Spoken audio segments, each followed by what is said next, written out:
Now, Star Wars is divisive, but Star Wars isn't called Anakin Skywalker.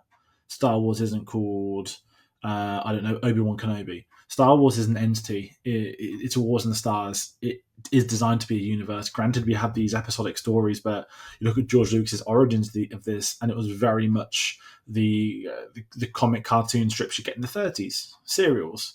So Star Wars lends itself to being bought by a company like Disney, who could then milk it dry. Now, I'm not moaning about that, because if I had to sit there and say I wish I never bought them, we wouldn't have had the sequel trilogy. And I like two of those three films.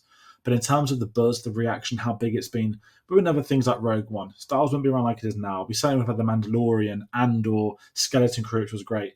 That series lends itself to be varied in so many different things coming out. James Bond doesn't, because it's James Bond.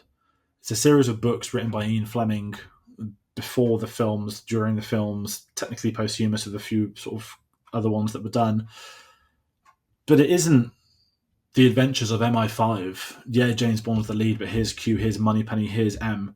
And I appreciate the film sometimes have put a balance onto some of those characters more, and sometimes it's worked in their favour, but it's coherently James Bond. It's about this one character who has been played by 6 actors in this official series, and it isn't been about milking it. It's been about the event status that there's a new Bond film coming up. There's a new Bond film entering production. Can we work on it? Who's going to be playing Bond? Who's going to do the theme?